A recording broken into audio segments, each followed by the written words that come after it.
Hello everyone and welcome to another episode of Darkrise builds. In the last episode we looked at an archer build that I called Glass Cannon, and it had really high attacking numbers but really low defensive numbers. Now for this video we're going to be looking at a warrior build that I call the Immortal. Now for those who don't know, an Immortal is something that lives forever and doesn't die, and that perfectly describes this build because unlike Glass Cannon, this has really high defensive output but really low attacking stats. So we're going to be looking at the general stats now, and as you can see, stamina is by far and away the biggest with 12k. We'll look at strength first, and strength is kind of low at 2k, and this means that my damage will be low, my critical severity and armor pen will be low. Dexterity is actually reasonable at 5k, and this is because I wanted to have 100% block rate, or at least close to it.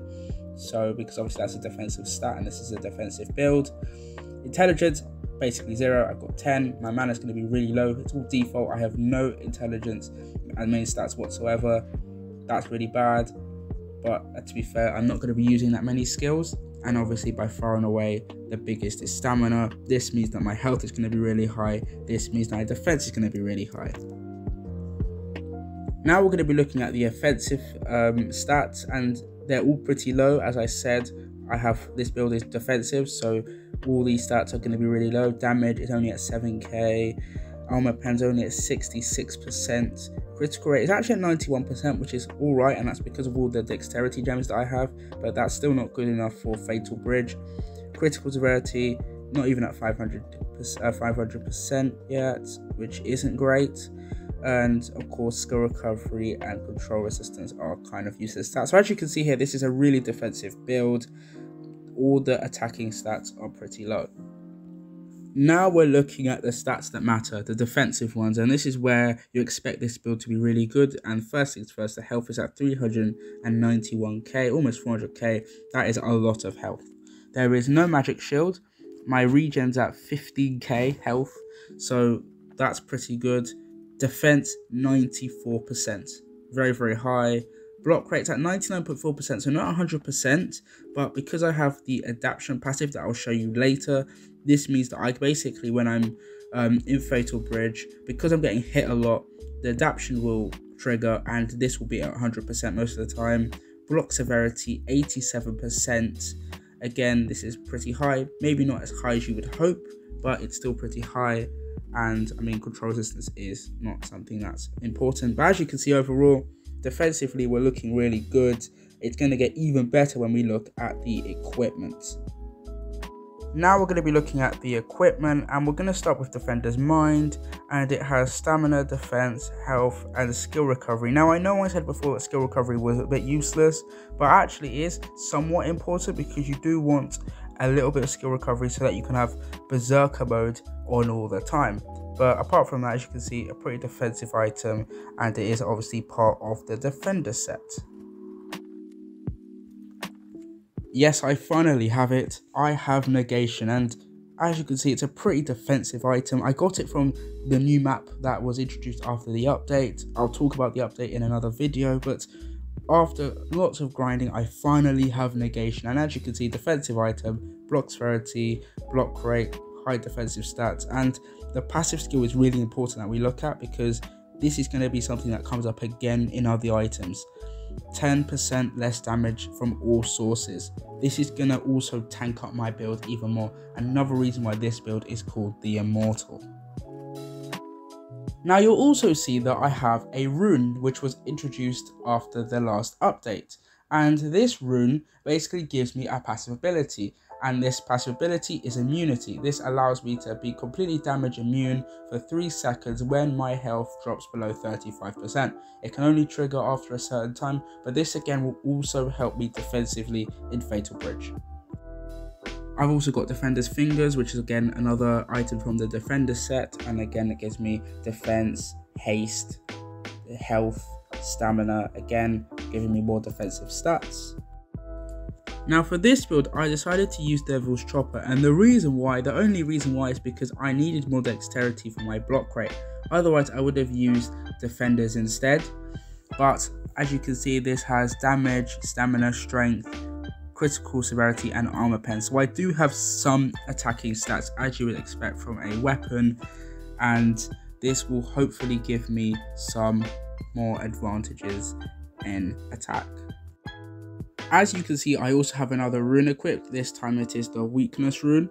When I attack an enemy, I have a 20% chance of weakening them, and of course weakened enemies do less damage, which again helps me defensively because I take less damage.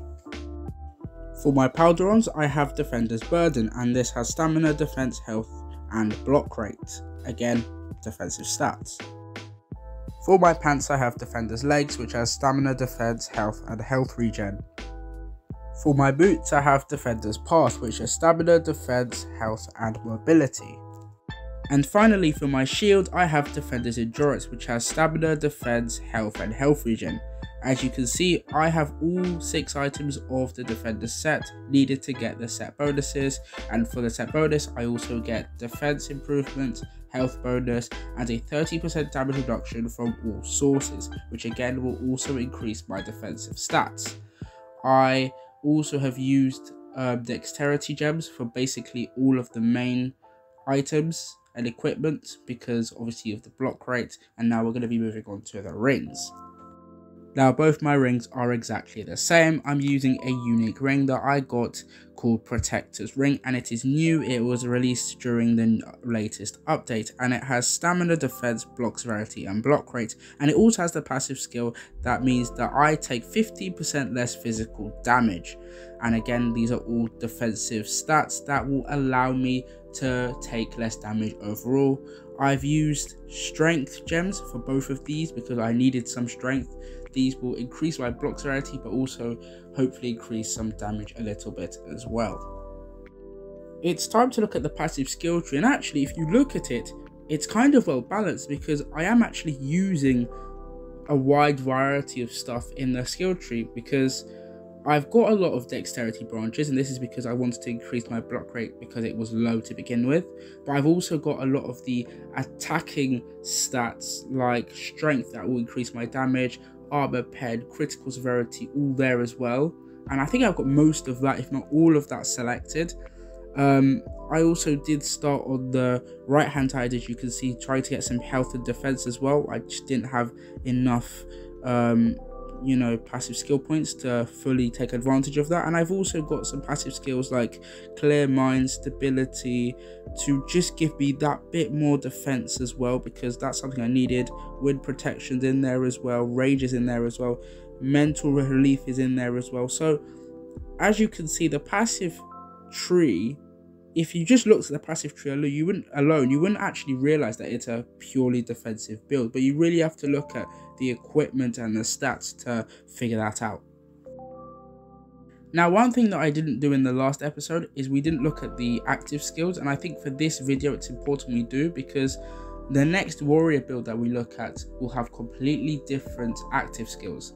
So for this video I have sword block equipped, and sword block basically gives me an 80% damage reduction, which obviously is a huge defensive skill. I have Whirl of Blades, which obviously is great attackingly, but defensively it's great too, because whilst you're using Whirl of Blades you have 100% control immunity. I've got Base Strike, which is great because it doesn't cost any mana. Of course, Berserker mode is standard, and I have Heal Wave as well, which is also standard for healing. And this is important because in the next warrior build you're going to realize a lot of these skills won't be there. They'll be completely different skills. Now we're going to start talking about the positives and negatives of this build and whether or not it's great for Fatal Bridge. Obviously in the background I'll have some Fatal Bridge footage. It won't be the full footage like last time, and there's going to be some differences, and I'll explain that as this video progresses. So like I've said time and time again, this build has a lot of defense and defensive stats, and this is great because unlike Mage and especially Archer, Warrior doesn't have the range, so it's more likely to get hit compared to the other two classes, and so you're going to want to have more defensive stats, because unlike an Archer that can simply just remain at a distance and shoot from range, for a Warrior, although you do have some skills that offer some range, most of your skills are melee, they're short range, so you have to get up close and personal to the enemy. you have so much defensive stats and defensive skills that when you see a Thunder Knight, you'll never have to be scared of it ever again. You'll never have to be scared of its main attack. You'll never have to be scared of an enemy mage ever again, because you'll be able to tank both their damage at the exact same time plus more damage. It is really OP in defensive terms. The big problem with this build, as I've said before, is the lack of damage. And this actually is a pretty big problem because firstly, it makes everything super slow. You'll see that I get so annoyed at how slow this build is in terms of killing an enemy that I end up having to use potions because I'm just frustrated. And even then, it's super slow at killing an enemy. All my Fatal Bridge runs with this took well over an hour to complete. And even if I didn't complete, it took me over an hour to do. Because of how slow it is, I decided not to show the full clip because it would just be ridiculously long, and also I've had to speed it up a lot as well because, again, it was so slow. Your lack of attacking output is also a defensive problem as well, and this is because Bridge of Stagnation keeps spawning enemies. It doesn't care whether you're killing them or not, it will keep spawning, and as a result, enemies will start to pile up if you're not killing them. And of course, more enemies equals more damage output, damage dealt on you, and obviously that makes it more likely that you die. The last problem with this build actually links to the last thing I said, and it's about the build-up of enemies when you're not killing them. Now the problem is, if you have so many enemies on the screen, so many pixels in one place, that's going to make you lag a lot. It's going to make you slow and eventually could make you crash, and obviously that's not great. So can this build really do Fatal Bridge? And the answer is yes, and in the background clip I do eventually complete Fatal Bridge.